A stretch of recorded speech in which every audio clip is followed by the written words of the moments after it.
Il se prélasse en terrasse et il ricane quand on passe, regardez-moi ces tronches.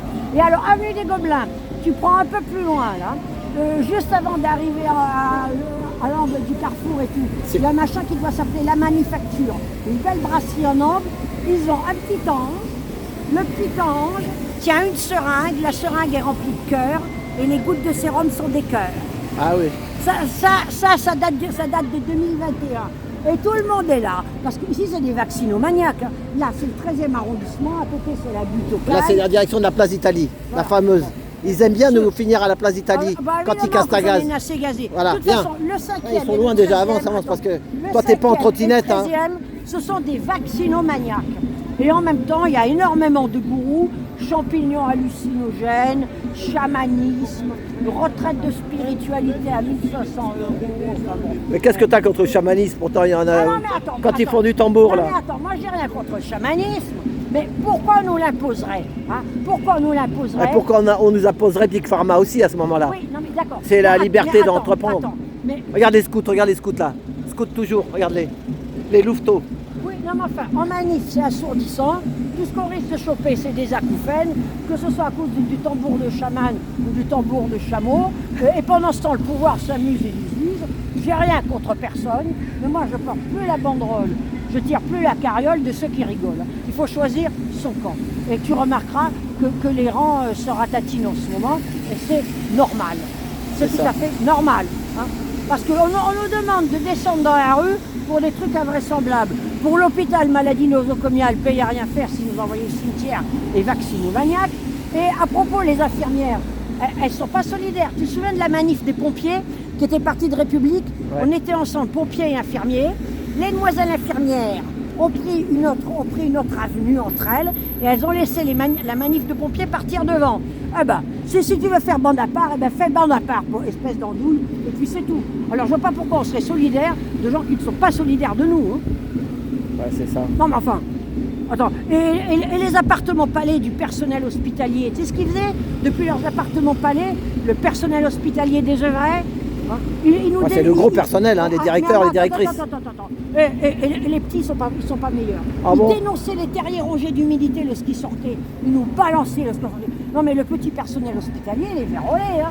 Il est aussi vérolé que le patron. Hein. Ah, il faut voir la bande de pourriture. Ils ont pas soutenu leurs collègues en plus qui n'avaient pas fait le truc. Bah exactement, mais ils sont bouffés. Qu'est-ce qu'ils ont fait? Ils se battaient pour récupérer les postes en heures supplémentaires. Ah oui.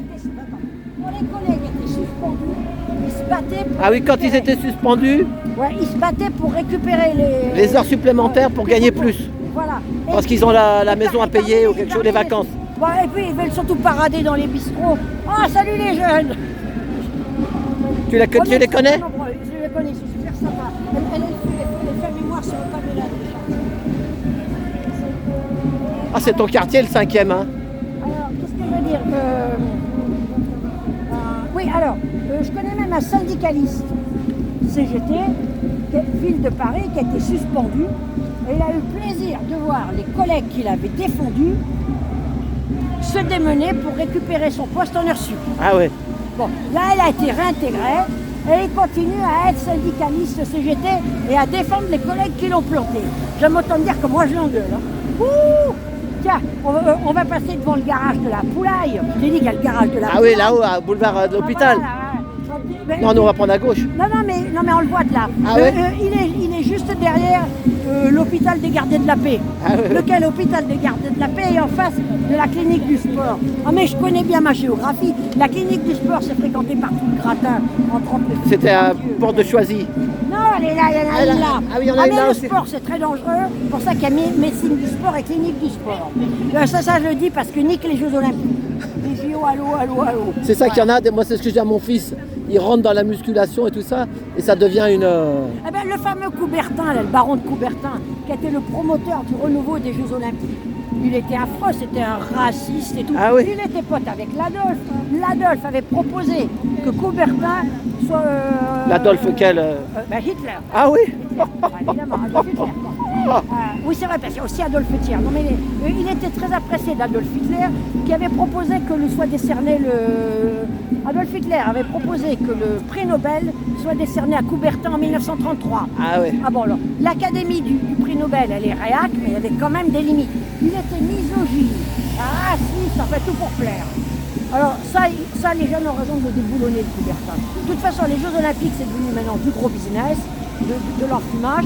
Et je recommande la lecture de No Olympics Anywhere, pas de Jeux Olympiques nulle part. C'est écrit en anglais, mais c'est très bien traduit en français. No, c'est quoi, N-O, ouais. N-O, et Olympics, N-O-L-Y-M.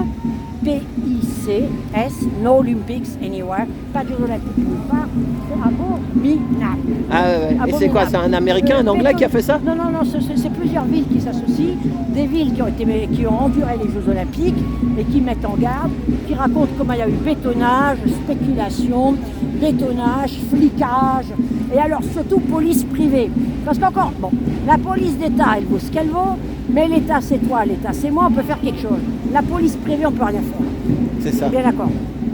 C'est ça. Et puis, il y a pire que la police, après il y a les magistrats quand ils s'en mêlent. Ben moi je préfère un flic. Écoute, même un flic pourri, il peut avoir une fraction de seconde de bon sentiment, de lucidité. Alors que les magistrats, oh, Ah ouais. Les magistrats, ah non. Bon, je me répète, un seul magistrat a refusé de prêter serment d'allégeance à la personne du maréchal Pétain, sans dit long sur le métier. On me dit c'est pas les mêmes. Non, ils ont fait qu'empirer. Ben, on l'a bien vu lors de la répression des Gilets jaunes, la répression judiciaire était plus violente que la répression judiciaire. C'est ça. On l'a bien vu, la répression du 1er mai, la violence. On tourne là. On tourne à gauche. Là. Bon, là, tu vois, il y a la clinique du sport qui est derrière. Il y a... Et là, il y a une Jeanne d'Arc aussi, là. Il y a une Jeanne d'Arc. Oui, c'est la rue Jeanne d'Arc. C'est rue Jeanne d'Arc, c'est ça, ouais. Eh ben, la dernière manif avant le confinement, c'est là-dedans qu'on s'est fait massacrer et triper. Bonjour. Alors là, tu as la clinique du sport. Non, là, tu as la clinique du sport. Et là, tu as la clinique des gardiens de la paix. Zahia Boucha, il est là. Eh ben, merci. Hein. T'as pas l'impression qu'on est d'abord de la France? Voilà, bah, c'était Florence.